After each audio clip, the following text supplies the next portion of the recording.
The Reprehensibles, Chapter 11. Maria Almonte very cleverly convinced Wilson at the meeting to allow her to improve her job skills and tour the silo station. Wilson, reacting as Glass had ascertained, wanted her out of his sight. Maria left the meeting early and tapped directly into the food production computer, using her voice command and credentials. Within a half an hour, she had converted the records of every food shipment from the moon on a square card. She hurried to the transitway opening ahead. "Well," said Glass, "I would say I'm about ready to go." His two assistants, sitting at the same table, knew exactly what he meant. "Well, Manfred," said Arya, as if the conversation were being tapped, "let's hope all goes well with your summary to Merryweather." He lifted up his Supron cup. "I think, oh no, look who's coming over here." Crossing the cafe from the terminal was the well-dressed Neville Constantine. He looked upset, and his eyes had the intensity of a firing blaster. Glass sipped on the Supron and pretended not to look at Neville, who stood now only a few meters from the foul-smelling liquid. "I shan't be long, Inspector," he said. "Oh, Neville, I didn't see you come in." "Just call me Manfred. It's the friendly thing to do," he said, tipping the cup as if he were toasting the dark-haired man. "What do you think you're doing, tormenting my brother about all this? I believe you're doing this just to unnerve me. Well, it isn't going to work. I've done nothing wrong." Glass, who was acquiring an intense hatred of Neville, was extremely aggravated by his pugnacious attitude. He stood and walked over to Neville with the Supron cup still in his hand. Neville, squinting from the smell, stepped back. "Get that away from me. You know it makes me sick." "Let me tell you something," said Glass as he nudged Neville across the room. "You let me handle my investigation in the way I want to handle it. If you're so innocent, you have nothing to worry about."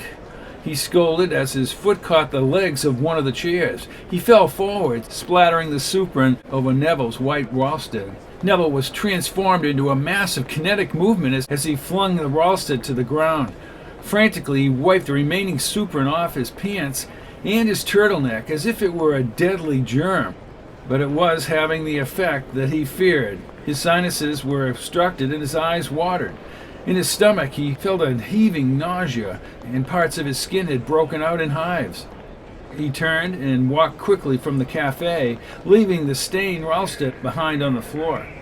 Glass smiled broadly. He had never seen the powerful Neville Constantine so helpless, impotent to stop the effects of the allergy. "Manfred, I wouldn't have missed that one for the world," said Stephanie as she handed the computer to him. "You did that on purpose," said Arya. "I must say I couldn't have planned it any better if I tried." "I'm innocent," he said, shaking his red jowls as he smiled. "What a reaction," reiterated Daria. "Well, I'll leave the good Mr. Constantine behind," he said as he faced the terminal. "If you ladies will take care of the benefits, I'll be off to the silo." "All taken care of, Manfred," said Stephanie. "Good. What would I do without you two?" "Probably end up spilling Supron all over people," said Arya. "Supron, that's a good one. I shall see you two later." Goodbye, Manfred, they said as he left the cafe for the transitway with his computer under his arm. Glass slept most of the way across the lunar landscape to the silo. Maria sat on the opposite end of the passenger's lounge in a very relaxed and confident state, despite her sensitive mission. However, as the Earth's storage silo came within viewing distance, she could feel the beginnings of her doubts, second guesses, and fears of getting caught. It was only when she had been brought to safety inside the station and the tour began that she was at ease once again. "Very commendable, Miss Almonte, not coming in the cafe upon the arrival of Neville Constantine. I thought it the only smart thing to do. And you were correct. Let us go forward." The scanner had been activated, recording the information Glass wanted to know. The inspector looked as if he were sightseeing on his own, convincing Merryweather that the questioning might go easier if they were walking casually throughout the silo. What both Glass and Maria observed inside the silo was astonishing. Empty bins abounded on every level, and other bins were half empty. Glass's first impression was the people on Earth had been mistaken in their judgment. It was just not possible to hold food back. Ships were leaving the moon all the time, well stocked, and here at the arrival point, food was in a depleted supply. "You seem to be doing a remarkable business, Merryweather," said Glass as he looked at the empty bins and fed his superin habit. "Earth shipments, despite the so-called shortage, has never been better. I'm shipping out as much as I can. It's on its way to Earth almost to the minute we get it from one of our disks here on the lunar surface. I hear that Earth can use every little bit." "I don't understand the complaint. My figures show that they are the ones who are mismanaging the distribution." "Well, you can only do so much, right? Speaking of which, I have to authorize the remaining shipments. I can meet you below in my office, say in a half an hour." Fine. I wish to go over all other aspects of Neville's personality with you. Always happy to cooperate, especially when I have no choice. "Oh, Merryweather, where can I get some more superin?" "You still have voice privileges with the computers. Just have them get someone to bring it to the office." Glass went directly to Merryweather's lower office, overlooking Earth. It was midday in the central portion of the North American quadrants, and he could see the beginnings of night over the cloud-ridden planet. He settled back on the sofa and tried to decipher the food problem. They had to be correct on Earth, he thought, which meant either Merryweather was lying or being lied to. Merryweather did not have Neville's business sense. However, it was the calamitous scene of Neville wiping the superin off his clothes that made Glass smile. He wondered what would happen if he pulled the same stunt with Merryweather. Would he act like a spoiled child? Glass thought deeper. Merryweather did not seem to have the same revulsion towards superin as the other members of the family. He never allowed the liquid to be served 2 meters away without complaint. It could be his temperament. Glass was not sure, and the whole problem confounded him. "Sound screens, computer." "In place." "Medical scan, the effects of a superin allergy." Superin allergy occurs to a severe irritation of the sinus membranes, outer cornea, and epidermis. If inhaled, it can spread to internal tissues and, if consumed, could cause violent convulsions, even death. "Is there an antidote?" "Experiments have been attempted, Inspector, but with no degree of success." He thought. "Explain the genetic link of this disease." "You will have to be specific." "What I mean, computer, is how is the damn thing transmitted to offspring?" "Allergy is a definite result of a dominant gene from the parent causing the offspring to have the allergy." "Are you saying it has to be that way, a certainty?" "That is correct, Inspector.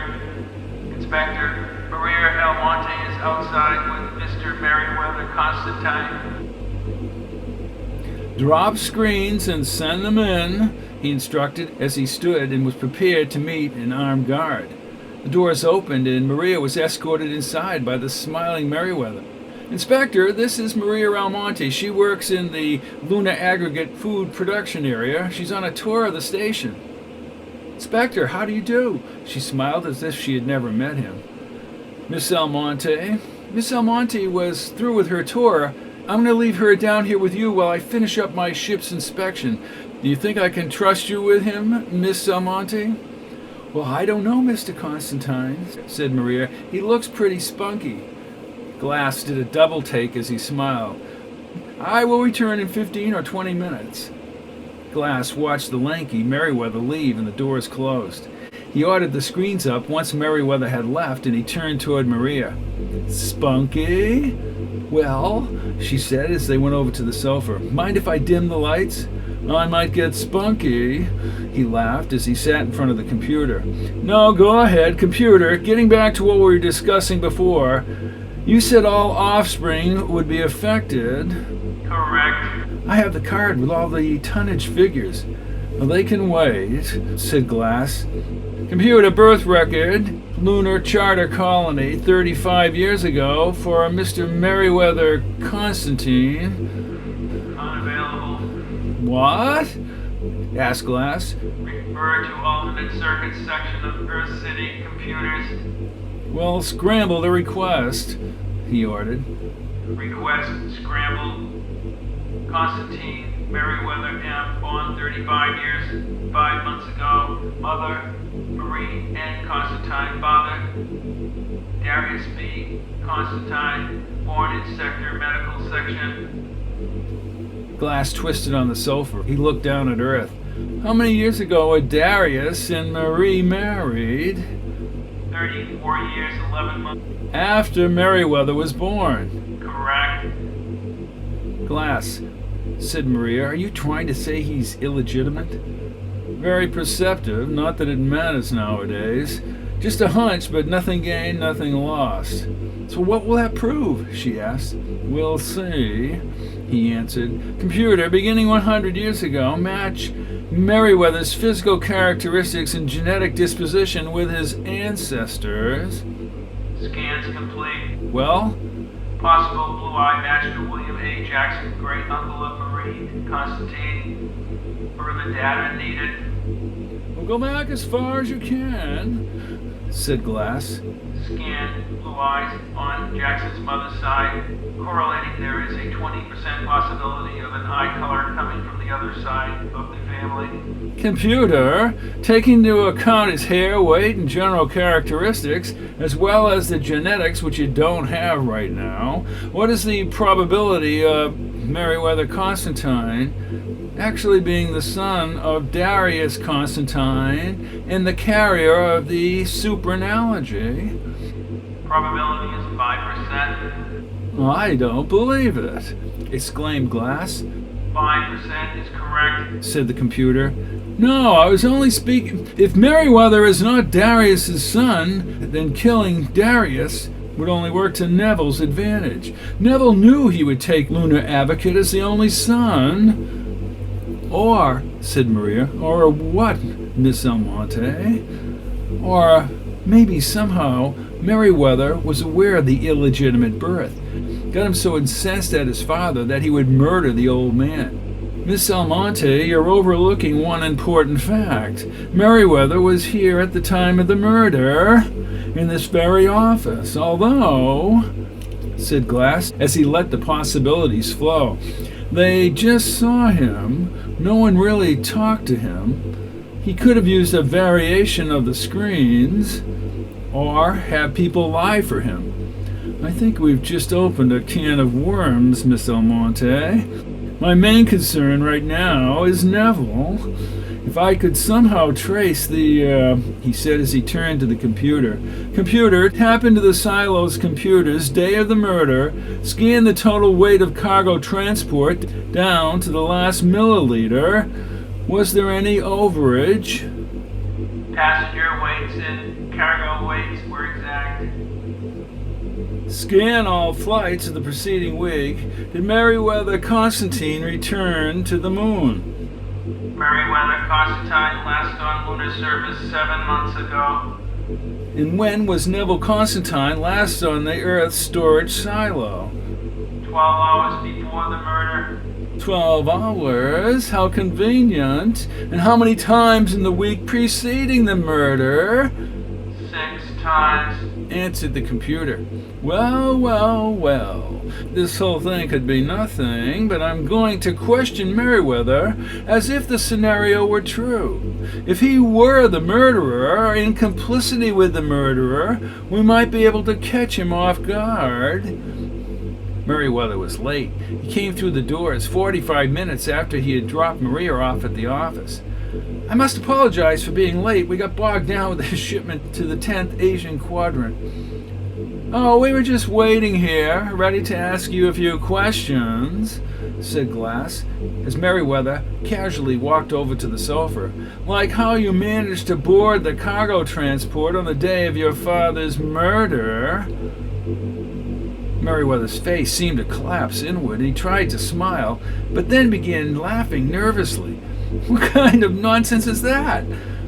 The same kind of nonsense which kept you out of your father's will, said Glass, raising his voice and jumping from the sofa. I've told you the will has been forgotten. he said as he stumbled over to the computer terminal. You would like it to be forgotten? If you're questioning me officially, I would suggest that Miss Almonte leave the room. Glass disregarded that suggestion, walking up to the taller man and sticking his curved nose directly in Merryweather's face. How long have you known you were illegitimate? Illegitimate, really?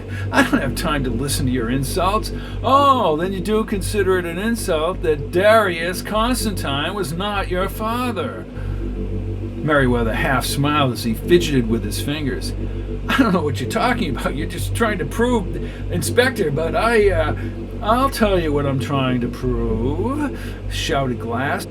I'm trying to prove that someone suddenly informed you were not Darius's son, the son of the most powerful man in the solar system, something you had cherished from your childhood, the dream you had hoped for, stepping into your father's shoes and running Lunar Aggregate in his image.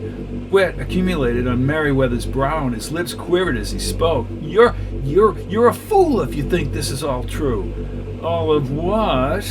You seem to have a vast knowledge of what I'm thinking, Merryweather. Is that right? Do you know that what I'm saying is in fact true?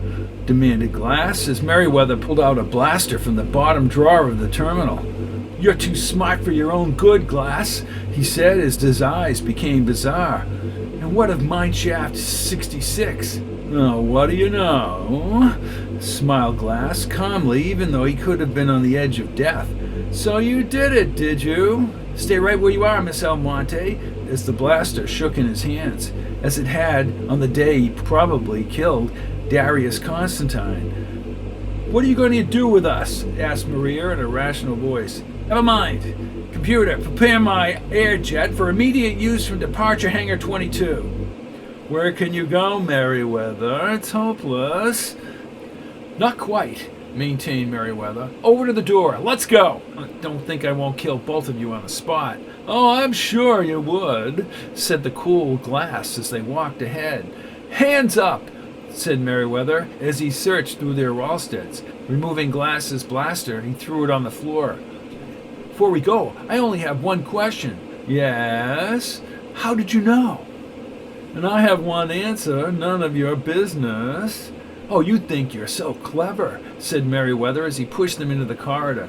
They went right down to the movers, and the computer opened the doors. And I am, said Glass as he walked ahead of him.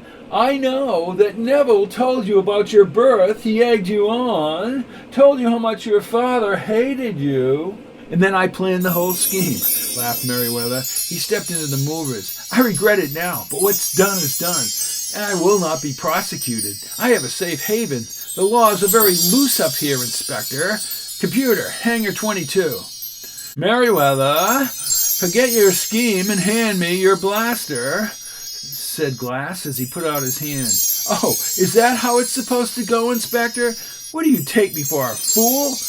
In less than a week, I would be freezing in some greeny camp. No way. I've had this escape plan for some time. I planned it before the murder. It's foolproof. You may only hope it's foolproof, continued Glass. You are more secure with us. We hold no grudges. We're your friends. You sound convincing, but I am no fool, he said as the mover stopped. Out of the mover, and walk directly over to the air jet. The bright blue air jet inside the hangar was only 50 meters away. It was spacious enough, and Maria feared they were going on an unscheduled ride. Merryweather brought them up to the retracted stairs and into the cockpit, and then he turned. Good luck, Inspector, in your future investigations, that is. I only hope you'll have better luck in apprehending your suspects. He smiled as he backed up the stairs. And don't try anything. The ship has blaster capacity. Stay right here till I make my escape. He crawled into the cockpit and watched the stairs move upward. Maria looked over at Glass. Should we make a run for it? Miss Almonte, try and remember that prudence is a better companion than expedience. We'll do as he says. Whatever you say, Inspector. Glass tilted his head and then looked back toward Merryweather inside the ship. We will alert the Earth authorities. That's a conventional airjet. We can catch it, or at least we'll know where he's going. And I have to ask you to keep this under wraps for now, while I complete my investigation." Maria nodded as the jet moved slowly along the platform, which would bring it to the airlock. Once in position, the jet moved with the platform through the corresponding opening in the hangar roof. Merriweather wasted little time in getting the jet to the runway on the top of the silo. He ordered the computers to fully engage the fuel systems, and the jet blazed across the Zambian into space. Quickly, it disappeared toward the constellations and out of visual sight. Glass had long since begun a slow trot back to the office. Merriweather, in his rush to get away, had not relinquished Glass's voice command. Glass ordered the doors open, and he ran over to his own computer. "Computer, scramble this message to Jim Pierce at Earth City," he said as Maria stood by him, "and put up the screens." "Who's Jim Pierce?" asked Maria. "One of the chairman's close advisors," said Glass as Pierce came over the screen. "Manfred, why are you calling me from the station?" "Jim, listen quickly. A ship just left here carrying Merriweather Constantine. He killed Darius Constantine. He killed his father." "What?" cried Pierce. "You have a confession?" "Never mind the confession. Computer, relay Airjet's course to Mr. Pierce." "Heading past the planet Venus in 3.7 weeks." "Get him. He's not even out of the moon's gravity yet. Send ships out after him." "Well, the chairman will have to be consulted." "Jim, before he gets out of range." "Point is well taken, Manfred. I'll dispatch as many ships as we can spare, but I have to talk to the chairman. Hold on while I give the orders." "Miss Almonte," said Glass, "you may go back to Earth now if you wish. I can arrange it." "I'd like to stay." "I thought you would. You're the one with the spunk." "This is a classified operation, isn't it?" she asked, pressing her lips together. "If I could tell you everything, I would," he said. "Have you got those cards with the tonnage figures?" "Oh, yes, she said, as she pulled the cards from her wallstead and handed them to Glass. He pushed them into the computer slot. "While we're waiting for Jim, we can see what you have on the cards. Computer, compare tonnage shipments over the last 6 months. Has the tonnage coming into the silo storage area been going to Earth?" "A variance of 2 metric tons, but essentially correct." "Very well. Tap into the Earth computers. I want the figures compared to the shipments actually received on Earth." "Scanning. Earth has received less than 1/10 of the amount listed on those scans." 1/10? Why, that's lunacy. Where the hell is it?" "Unknown," answered the computer. "Well, this is absurd, ridiculous," said Glass as he huffed and puffed. "What in blue blazes am I going to tell Pierce?" "Tell me what?" asked Pierce as his image returned to the screen. "Jim, we have all the food production figures." "Manfred, that's superb. Good going." "Well, don't be so happy. They will only confirm what you already know. 1/10 of the food coming from the moon is reaching Earth. It's not up here, Jim. I'll be damned if I know what they're doing with it." "The figures must be in error." "Computer, relay all information on the cards and our conclusions to Earth City. You'll get these figures shortly. Jim, what's been done about Merriweather and that ship?" 6 ships will intercept him in approximately 1 hour. They have orders to bring him to Earth City. Who knows about Merriweather and what he said? "Only me and the informant who got the FP information." "Is he trustworthy?" Glass smiled and looked over at Maria. "She'll do," he said as she raised her eyebrows. "All right, get on the cargo transport right now. If anything breaks, you'll go back to the moon for the said reason of tying up loose ends. The actual mechanics of the murder. If nothing breaks, just continue as if you were still looking for the murderer. We'll keep in contact with you." "That's a good plan, Jim, but I'm slightly more concerned about Neville. If he should find out that Merriweather has been arrested..." "You'll have to play it by ear. Must get these reports to the agents, Manfred. You're the only one who can get that information, and I don't want it transmitted digitally. We'll have to risk any potential reaction by Neville. It being my life, you mean? Smiled Glass. I just keep a hot cup of soup and a plate of nudge cake waiting for me in the reserves. You bet. We'll get you that information, Jim, somehow. It's what happens after we get it that really scares me. It scares me more than I can say. Good luck, Manfred, said Pierce. We'll need it. Come on, Miss Almonte, let's get down to that transport before it leaves. He picked up his computer and they ran from the room toward an uncertain future on the lunar surface. And if the information that he had requested was received from Gigliano and Stracco, a state of war could exist between the moon and the planet Earth. And he and Maria would be inside the enemy camp. Merryweather had assumed that Glass would call Earth, but he had no fear of Earth's fighting power. As far as he knew, no ship on Earth had blaster power which would equal that of Merryweather's airjet. His course had been set, and he laid it back in his cabin in a relaxed state as he watched the stars pass overhead. After all that had happened, he was finally all alone. He felt no remorse for his deed, although he was uncertain about the consequences of that deed.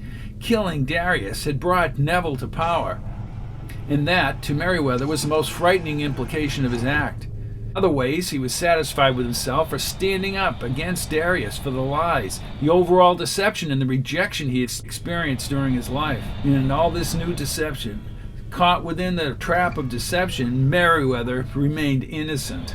He knew nothing of Neville's plans, the extremes he had gone to in the misuse of power, the food cutoffs, the military expansion, and the reorganization of Earth. Even if he had suspicions, he kept them to himself, out of fear of having the murder pinned on him. Because Neville was in the area of the murder, he saw his brother leave the scene, stopping long enough to assure him that he would get the cargo transport out of the departure hangar immediately. They would not get close to catching him as the ship accelerated far away from Earth, nearing the outer edges of the moon, as the ship veered off into outer space.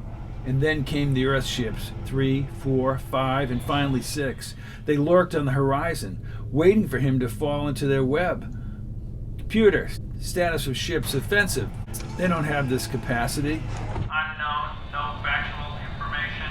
Engage them, blast them from the sky with all appropriate maneuvers. Instigated. The computer changed the course of the ship to a new heading, veering away from the 5 ships. It opened up all the blasters upon the Earth ships, but when they responded with their course changes, the pilots were caught off guard, and the Fire Earth ship was damaged by blaster fire. G85212160 ECB. ECB. Said the voice of military operations, Commander Telemann. Base, we can't take him alive. He just fired at us. He's retreating for another shot. Take all action to defend yourself, said Telemann. even if it means blowing up this jet. You have to do it, do it. I would prefer it disabling. Receive, G851216 out, said the pilot. all computers, evasive action for next attack. Mount a corresponding attack and disable. We are threatened to blast him from the sky. All 5 ships began to move, directed by the computers in spreading formation, vacillating in a slow, diverse manner as Merryweather's ship swung back toward them. In the backdrop of the moon's glow, Merryweather's computer directed the blasters at the middle ship, but anticipating the challenge, they moved out of range, and the remaining ships simultaneously blasted their violet-colored energy bombs across space. The sphere rippled into the side of Merryweather's ship, tearing it into 3 cracked sections. As the wreckage began to spin uncontrollably, it erupted in a momentary green and blue flash. In the end, only bits and pieces floated through the area around the moon's horizon. G851216 to ECB, Commander. His craft has been destroyed. There was no answer from Telemann for the longest time, and finally the voice of Jim Pierce came through the pilot's helmet. Thank you, G851216. Return to base. Continue blaster fittings. Confirmed, said the pilot. ECB, we had no choice. I know he's an important man. He would have gotten us if we didn't get him first. I understand, said Pierce slowly. I just hope other individuals will be as understanding.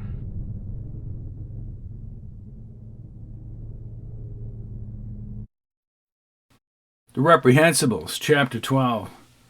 Mike Stracco stood in front of the painting area on an assembly line of the Lunar Aggregate plant. The shell of one of the spacecrafts had just emerged from the painting tunnel, and Stracco was through with his work for the day. In fact, everyone on the shift would be finished in a few minutes. He turned to his left, as he had all day long, and looked toward the man he had been studying from a distance. At the far end of the line, Connections was hard at work. He was amazed that the agent was still alive. He had first seen Connections on his tour of the plant and hangar that morning. Amidst the Lunar Aggregate people on the tour, he could not make contact with the agent. Connections had no idea that Stracco worked for the IJU. However, as the day wore on, Stracco knew it would be vital for him to share his information with Connections. He had to make his move. As he contemplated all this, the computer sounded. Fourth shift completed. Return to quarters for free time. Further instruction will commence in the morning. Stracco walked toward Connections as the computer spoke. The agent was fortunately still working on a final series of components as Stracco approached him. Connections turned around very slowly with no emotion on his smooth face. He looked at the dark-haired Stracco, down at his mustache, and then into his eyes as he spoke. "You been here long?" "Long enough," said Connections as he turned from his station. His blue eyes looked up at Stracco. "We're here to work. Perhaps we can discuss plant operations at a later time. Are you free?" "As a matter of fact, I am," said Stracco. "I insist you come up to my cabin." Main cabin 4565, section C4. 4565, section C4. "Very good, very good." Stracco shut the doors as they arrived at his cabin. To his surprise, the wily Connections ripped open the computer terminal. He began working on several of the optical fibers. In a few seconds, the low, faint hum of the sound screens filled the room. "How did you do that?" asked Stracco. "Never mind that. Who the hell are you?" demanded Connections. My name is Colonel Mike Stracco. I'm here on behalf of Jim Pierce from ICU and the chairman of the Earth Quadrants. "We thought you were dead." "Dead? What do you mean, dead? You haven't sent a report for the better part of a month." Pierce assumed, as did others, that you most likely were dead. Connections walked over to the bed, scoffing and growling as he, "Well, this is insane! Insane! I've sent scrambled broadcasts from this place every night for the past 18 days, and you're telling me they know nothing?" "Not exactly nothing. They have a general idea that this place existed, but nobody seems to know where it is." Stracco, you don't understand. There's something called the bottom line. It may be where they're keeping this food, where they're stockpiling everything to keep it from Earth. And then there's the greater problem. "What's that?" The record of the ages. "What's the record of the ages?" It may be an explanation as to how all this happened. They'll never let it out. They keep it quarantined. They'll never let the true story come out. "And they planted you to confirm it. Well, good luck to Earth," he laughed. "Then we get out of here tonight and send a scan to..." "Look, Stracco, you're not getting me out of here. Do you think I'd still be here if it were that easy to get to the outside? Why have they got guards?" "Guards," he says. "Take a look at what's behind the walls. Some of the most encompassing orange force fields with thousands of nodules." Orange light." "Yes, orange. What difference does that make?" said the exasperated Connections. "Hey, stop treating me like I'm some kind of slob. I led a team into the food production plant you mentioned in your last report. When saboteurs entered the plant, there was an unusual orange light. It's most effectively keeping people from getting in or getting out. And as you've seen with the production line, Stracco, they've surpassed Earth's defenses, and nobody even knows with their meager amount of ships and vessels. But we've begun to arm our ships." "Haha, yeah, sure. Forget it. These Lunar Aggregate ships are sophisticated. They have blaster power that we've never seen. It's been increased for an added range. Why, just 10 of their ships could wipe out all of Earth. And they haven't got 5 or 10, they've got 275. "Swell. said Stracco as he crossed his arms.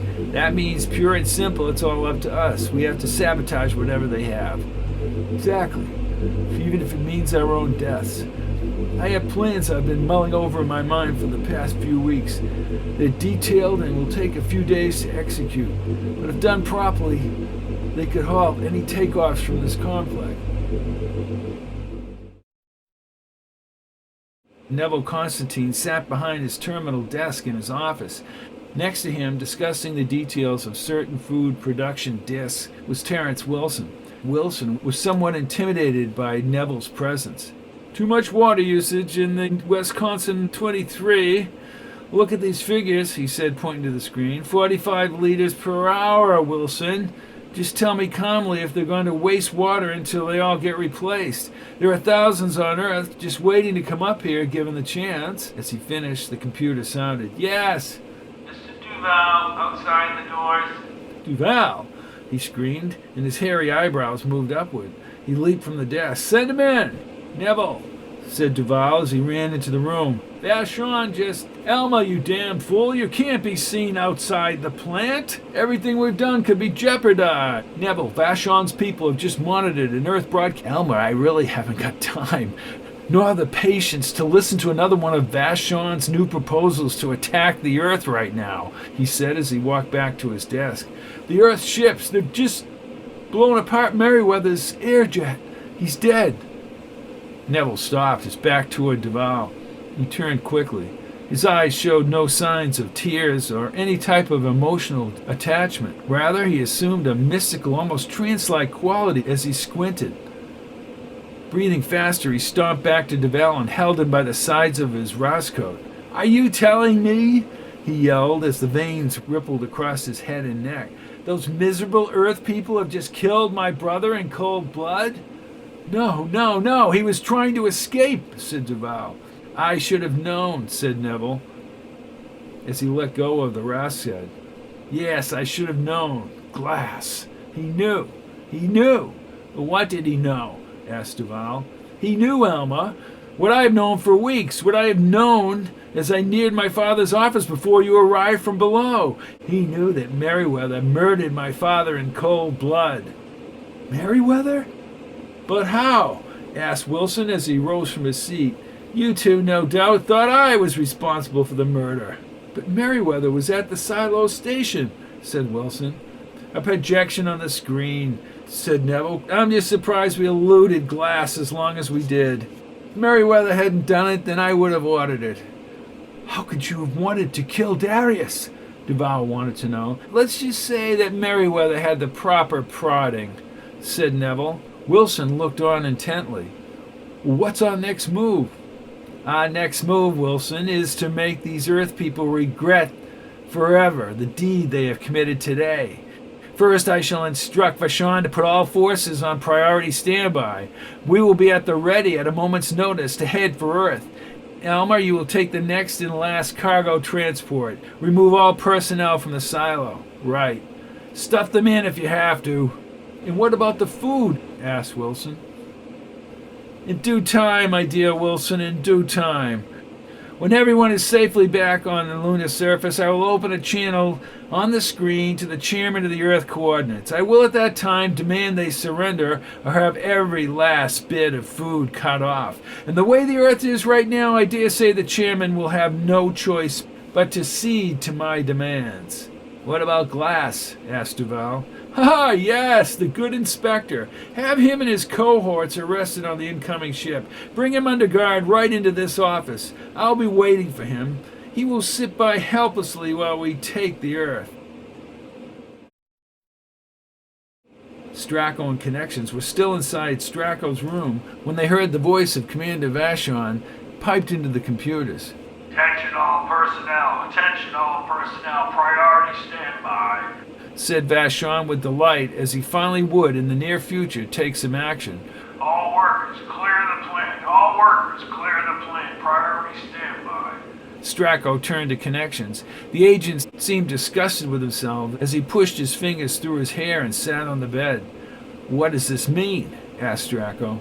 It means, yelled Connections as he shot back to his feet, "that they can take off for Earth whenever Neville Constantine gives the word."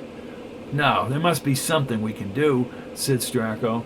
"There is. We can get inside one of those ships and compress the blasters. The resulting explosion could trigger the other spacecrafts."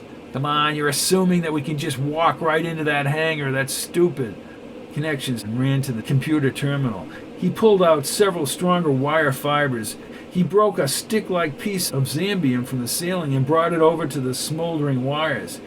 Connections held the fibers as they grew hot, so hot that he had to fight to hold on to them, but then the stick caught fire. Then the whole place went up, blazing, reaching the ceiling, an oxygen-rich environment. The doors rolled open, and they ran from the burning room. They worked their way down the corridor as the computers had been alerted. As they rushed down the corridor, they were met by Alma Duval.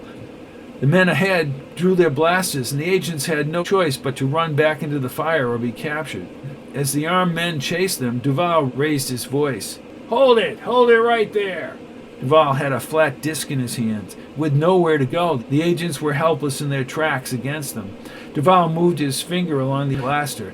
In seconds, the end of the corridor and the surrounding rooms vanished in an advancing surge of orange nodules as the astonished agents watched the wall of nodules rumble up the edge of their feet. The fires, the rooms, and every piece of matter in the space ahead was no longer present. "How did you do that?" demanded Connections. "It is not you that will ask the questions," said Duval. "Bring them up to the plant office. I have to get to the transport." "Yes, sir," said the guard in charge. Duval ran ahead into the plant as the guards forced the two men into the corridor at blaster point.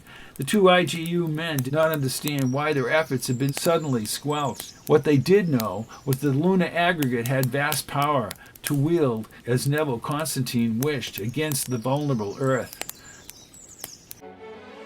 Inspector Manfred Glass was at that moment in the cleaning room of the returning cargo transport.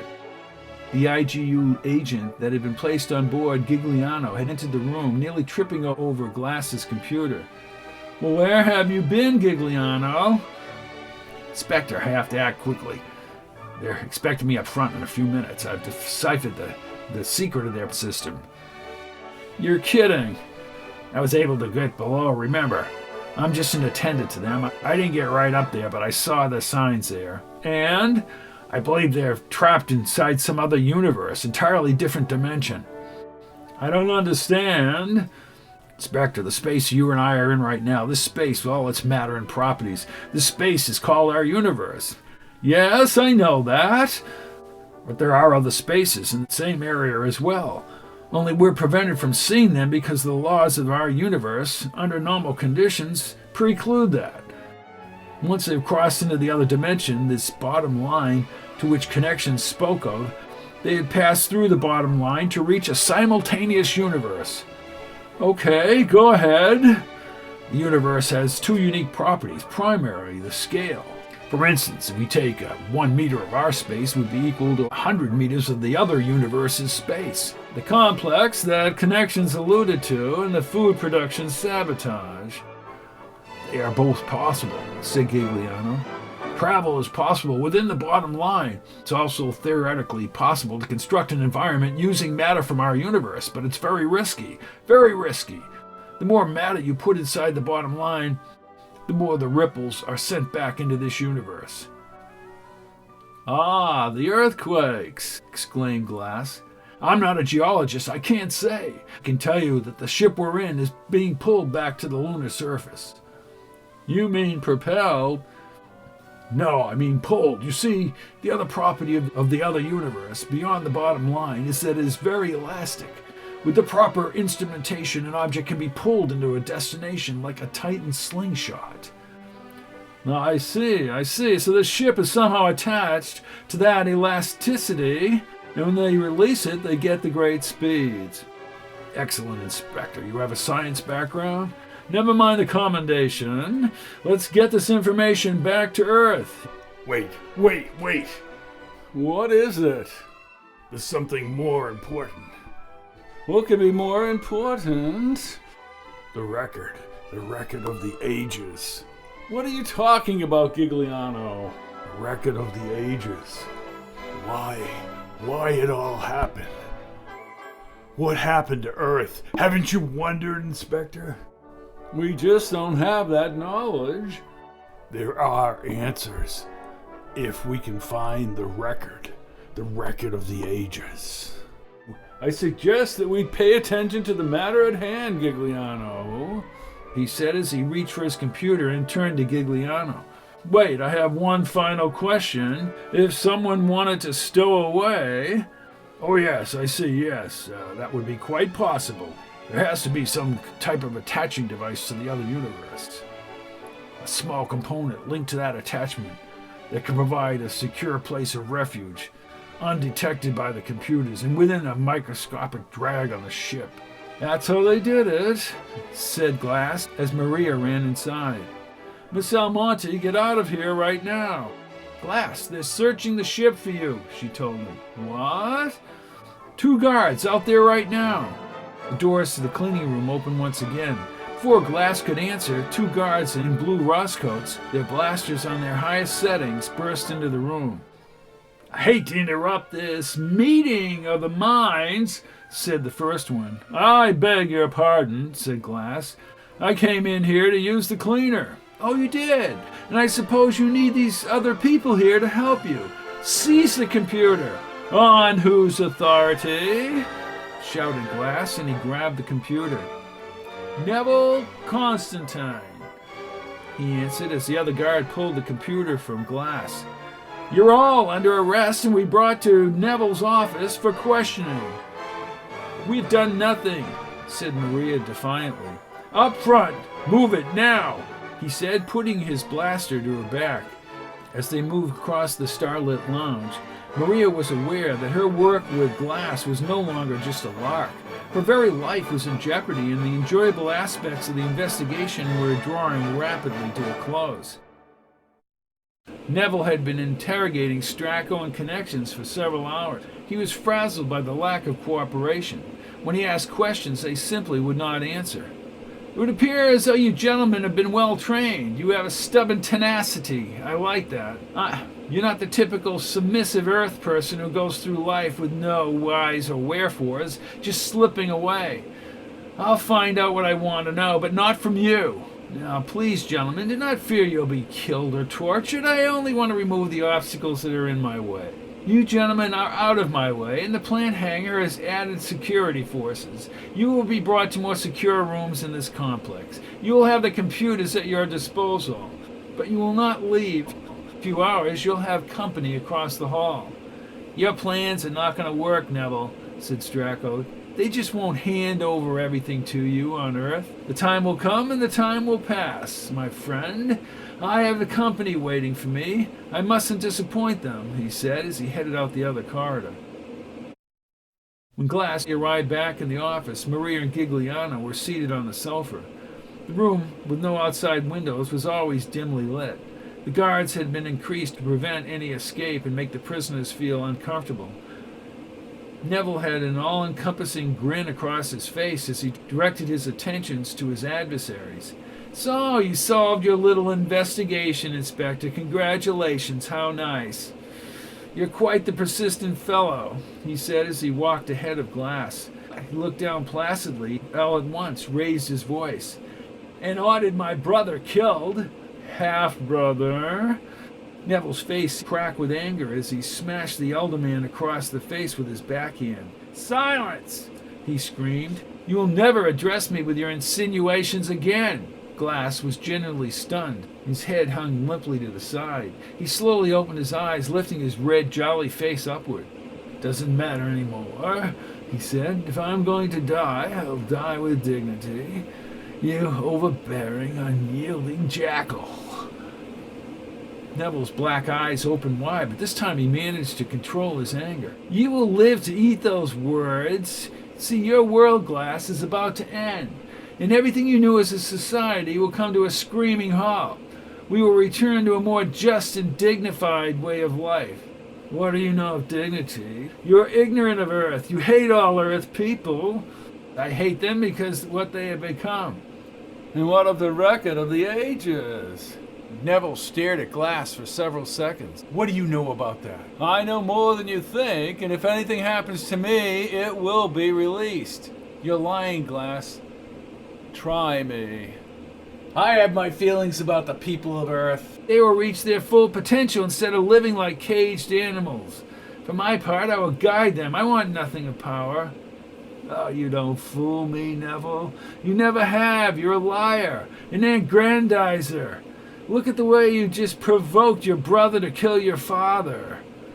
And how did the Earth get to be the way it is? Silence! And what of the people, Desmond? What do they have to say? Asked the inspector. They will have done what is best for them, he said as an aide rushed into the room. Mr. Constantine, Mr. Constantine, Mr. Duval is scanning the cargo transport. He wants you to return the scan. Duval, said Glass, shaking his head. Ah, the mystery man. Neville twitched his nose at the news. Computer, I will be crossing the bottom line momentarily. Relay any incoming scans to the plant. So we finally get to see the famous bottom line into the other universe, said Glass. Rimbivolian space, to be exact, named for its discoverer, said Neville. And did Dr. Rimbioli approve of your plans? Asked Glass. I need not explain my means to you, he said as he looked over at the guards. Give me your blaster. The guard handed him the weapon, and Neville pointed it within centimeters of Glass's skull. If you're planning to hold us hostage, not hostage, you're my guest. When the order changes, in the not-too-distant future, you will witness it all. Now get up and move toward the doors. Glass knew that the record of the ages was an important historical document and could put in context what happened to the planet Earth. But he also knew that he had bluffed Neville and their lives would be spared. Behind the bars, Aria and Stephanie ran up to them. Manfred, are you all right? As well as I can be, I guess, answered Glass. There are a total of 6 rooms behind the bars, Inspector, said Neville as he looked upward. You see, my dear Inspector, I can be most gracious when I want to be. I know I have one hell of a gracious pain in my jaw. Your sarcasm will hold little favor with me. Good. That gives me all the more reason to continue it, said Glass. You'll have to do it through the screen. The computers inside the suite have been severely limited. They will only answer to appropriate areas of concern. All the screen scans will be directed inward unless I deem otherwise. You think of everything, don't you? I try to. Glass poked his finger through the bars toward Neville's face. Sooner or later, I'm going to get to you. I don't know how, Neville. I regret the day that you decided to keep me alive. You do have an active imagination, Inspector. Do keep your dreaming upward. It'll keep your sanity. When the time comes, I'd advise you to gather around the screen. You'll witness a unique moment in history, the changing of the order on planet Earth. He smiled one further time, turning and leaving them alone. As the doors closed, he hurried down the corridor to Duval's office.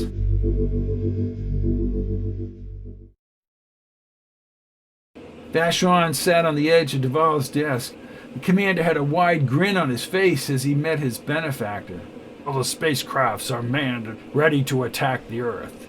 Computer, said Neville as he walked by Vachon to the front of the screen. Get me Mr. Duval. Desmond, I said. I'm well aware of what you said, Commander. And may I remind you that those spacecrafts are to be used when all other methods have failed. We shall know the answer in a few hours whether they have surrendered. Duval came on the screen. Yes, Alma. How far are you away from the station? Less than an hour. Station personnel report that all is proceeding in an orderly manner. Excellent, excellent. Glass and his friends are in the second suite, by the way, said Desmond. They'll watch the proceedings. Most assuredly, dear Elmer, most assuredly. We are close now. I want to take the time to extend my sincerest appreciation to you and your staff. We've gone from literally nothing on the verge to the greatest crew in history. And the most important, said Duval. That is correct, Elmer, unless you consider the last 500 years a coup. Commander Vachon has just assured me all spacecrafts are ready to go should the chairman be obstinate. Elmer, inform me when the station has been evacuated. At that time, I will give the demands to the chairman.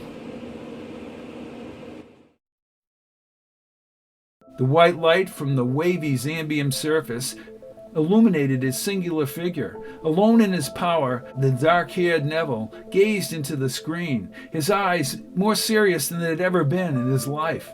Without flinching, he asked the computer for the request he had worked so long to achieve. "Computer," he said very softly, "open up a scan to the office of the chairman of the Earth Quadrants. I wish to speak to him and to him alone," he said as Glass and the others gathered around the screen behind the bars. Several minutes passed as Neville waited patiently. The computer finally spoke, and as it did, a large image of the aging chairman sitting behind a terminal desk filled the screens. Chairman is ready to speak.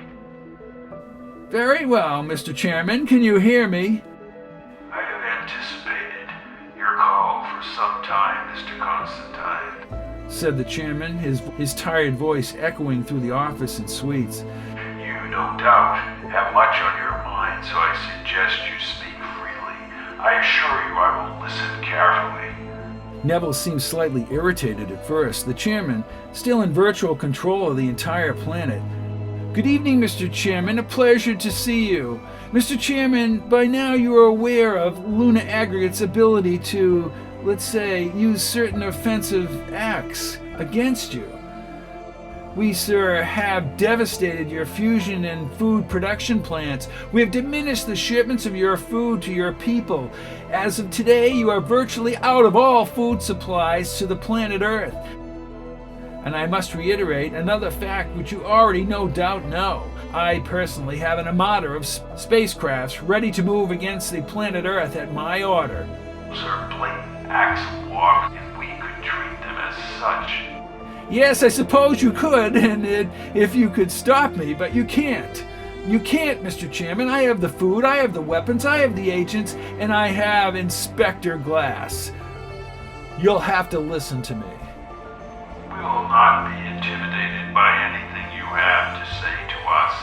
"I do not care what your position on this matter is at this point. It's inconsequential. I am handing you an ultimatum, Mr. Chairman. You will receive no food, as I told you, until you personally relinquish all of your powers, the control of the computers, and the quadrant leadership, as well as the militia, to our corporate structure here at Lunar Aggregate."